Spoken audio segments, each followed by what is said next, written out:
look at Floyd. Like, Floyd spends money like it's a tap. Like, he's got a tap, just like unlimited amount of money. Money's just flowing. And even as much money as he's made in his career, which he's probably made as much, if not more money than any boxer ever. Like, there's all these lawsuits. Like, he hasn't been paying things, and he owes money on this and owes money on that. And it's like, and then he's got to come out of retirement. Yeah, that's tough. Yeah. That's tough. I think it's just the lifestyle that Floyd lived. Yes. I think he can't fathom to just live a modest lifestyle. It's like he gotta be lavish. Right. He's got to have those videos where he shows you all the watches, where he opens the case up, you know. All the money. You gotta show that he got $1 million in his backpack. And, you know, he got the latest watch and the latest car, and look what I just bought. And when you get into latest watches and latest cars, you get into that, like, boy, that money goes quick. Yeah. Bugattis are like $3 million. There's watches that are $3-5 million. That's crazy. So you buy a watch and a car, you're down 10. That's nuts. Joe Rogan didn't hold back when the topic of Floyd Mayweather and his real estate claims came up. Instead of brushing it off, he leaned in and basically said, "Wait a second, those numbers don't really line up." And one of the reasons why people watch him fight is not because he's like Mike Tyson, just goes out and destroys people. They like watching him fight because they hate him. Because he talks so much shit, and he's like, look at my $1 million watch, look at my fucking jet, look at my house, look at this. He's like constantly showing you all these things that he has. Like, he'll lay out watches in a hotel bed, like, this is $1 million worth of watches. This watch goes for $2 million. And they're like, this is my small watch that I take sometimes, but I want to show you, when I show up, I bring out the big boy, and it brings out this watch that's covered in diamonds. It's like $5 million. And so you hate him. And that Floyd owes like $1.4 million in jewelry debts, that Floyd owes like hundreds of thousands of dollars in rent for a private New York apartment. His private jet fuel, he's not paid hundreds of thousands of dollars worth of fuel and maintenance. He put up one of his jets that I think he even sold, but one of his jets, and I want to say one of his properties, like one of his homes, up as collateral for a $54 million loan from an individual, from a billionaire that had a 9% interest on the loan. He went on to challenge the narrative around Floyd's property empire, questioning how someone could supposedly control dozens of high-value buildings without clear verification. Rogan's point was simple. There's a big difference between flashy claims and assets that are actually confirmed. Money to the IRS. How much does he owe? It's in the $20+ million range. It's a lot of money, man. But it's not something that he's been, it's not like deception. No. It's just neglect to pay. Neglect. And it's also like, I think, and there is like a truth to this. He makes so much money. There's probably a point when they're like, hey, it's time to pay your taxes. And you go like, all right, here's a check for $25 million. That's an incredible amount of money. And then they go, that's true, but you owe 50 more. And he's just like, that can't be right. You know, I've given you $25 million. Yeah, he's bought over 100 luxury cars from the same dealer and always pays in cash. He has $15 million worth of cars. Congrats. You can say That's where things start heating up. Because Floyd built his entire Money Mayweather identity around the image of endless wealth, cash stacks, luxury timepieces, private jets, and a business empire that looked untouchable. But behind the scenes, reports circulating in financial circles suggest things may not be as straightforward as they appear. That Floyd Mayweather is made, and because he's the best in the history of pay-per-view at making sure that the money ends up in his pocket. He is or has been a businessman as an athlete that almost doesn't have a peer because he owns all his own stuff as an independent. Your spending has to be so fiscally irresponsible to lose the amount of money that Floyd Mayweather has lost, that it is almost beyond anything that is reason. It's not merely fiscal insanity. It's something that doesn't make any sense to me. Right. And another sign of him maybe in financial trouble is, as of February 2026, Floyd Mayweather has initiated a massive $340 million lawsuit against Showtime Networks and former executive Steven Espinoza. So he's trying to get some bread right now. The estimate is that he made over $1.2 billion over the course of his career in just earnings from... According to Business Insider, At least 2 of Mayweather's commercial properties have reportedly faced foreclosure issues. There were also claims that his Las Vegas Strip club property risks being taken over due to unpaid taxes. On top of that, lawsuits have surfaced alleging unpaid bills for high-end watches and jewelry claims Floyd has denied. Still, the conversation begins to shift from admiration to scrutiny. They said that, I mean, things that they said in this article were insane. That Floyd owes like $1.4 million in jewelry debts, that Floyd owes like hundreds of thousands of dollars in rent for a private New York apartment. His private jet fuel, he's not paid hundreds of thousands of dollars worth of fuel and maintenance. He put up one of his jets that I think he even sold, but one of his jets and I want to say one of his properties, like one of his homes, up as collateral for a $54 million. The same report mentioned that too. Trump Las Vegas condos were briefly seized over tax issues before being recovered after payment. There's also talk of a massive $54 million loan tied to assets like his homes, jet, and business ventures. Whether this is exaggeration or misunderstanding, the gap between the public image and these reports has definitely sparked debate. Rogan's skepticism already shook things a bit, but then Sonnen jumps in and completely flips the tone. What's wrong with that? And why are we attempting to tease Floyd? Is Floyd Mayweather? Yes, he's broke. Of course he's broke. He's a boxer. Did they say can't read? That's not to tease him. They say that he can't read. His best friend at the time said that he can't read, and he never denied it. I don't tease him for it. He was a guy who grew up in a boxing gym, right? It's one of these things. You know what you know. You know what you were taught. I didn't teach him about contracts. I didn't teach him about saving. I didn't teach him about investments. Who would have taught him these things? Of course he's broke. Sonnen doesn't ease into it. He comes in blunt. He basically asks, why is anyone surprised? He turns the question back on the audience.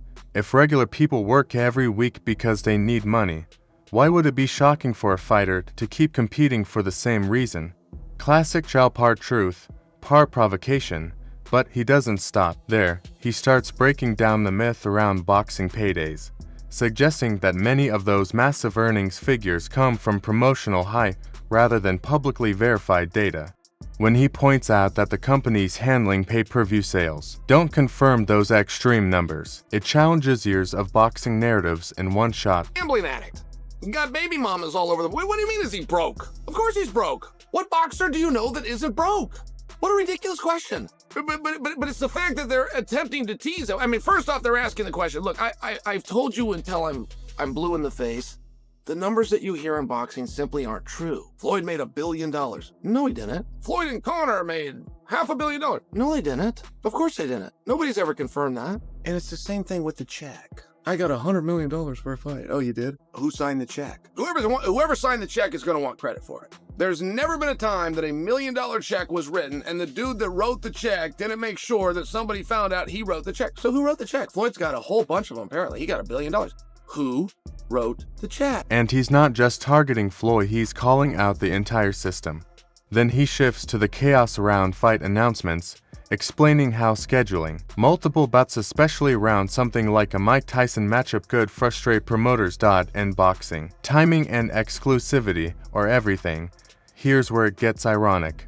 Floyd has accused networks like Showtime of questionable practices, while critics argue his own promotions like the one involving Logan Paul have created similar confusion. At that point, it starts to feel like everyone is blaming everyone else. And I'm only sharing with you, like, the numbers aren't what you think they are, right? The numbers are good and they made a lot of money, but it's not what you think it is. And yeah, of course Floyd's broke. Would you be boxing if you weren't?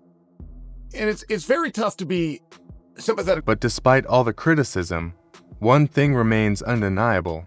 People can question Floyd's finances, debate his contracts, or criticize exhibition fights, but the moment his name shows up on a fight poster, the entire combat sports world pays attention. Owes Logan Paul $1.3 million. No, he doesn't. Just to clear that up, no, he doesn't. Will Logan ever get the money? I think Floyd's broke. Floyd does not owe Logan $1.3 million. Floyd's promotion owes Logan $1.3 million. And now, of course, he's not going to get it. That promotion's already shut down. Allegedly, by the way. Then Jason Whitlock and his panel step in, and suddenly the discussion feels like a financial investigation. Whitlock leans into the idea also echoed by Shannon Sharpe that Floyd's return could be driven by a massive payday. When names like Canelo Alvarez, Manny Pacquiao, and Terrence Crawford come up, the financial angle becomes obvious. Those are the only kinds of fights that generate that level of money. Then Whitlock throws in a reference to Rocky, asking, "Why do you fight?" And suddenly, the conversation turns philosophical. Shannon Sharpe and Ocho Cinco suggested on their podcast that Floyd Mayweather is talking about coming back, unretiring. He is. Because he's broke.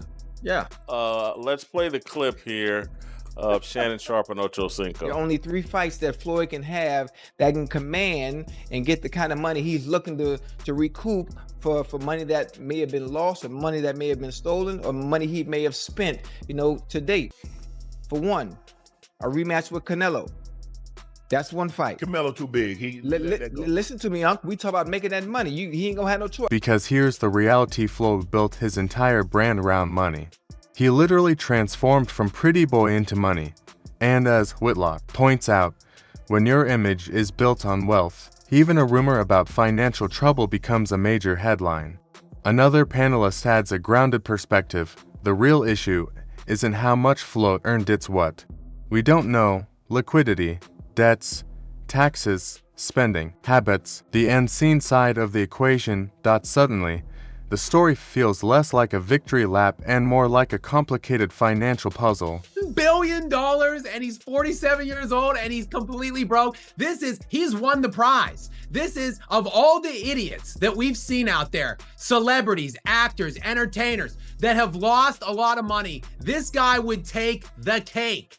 To blow a bill before he even hits 50 is unimaginable. It actually is sad. It's a cautionary tale. We have seen it time and time again.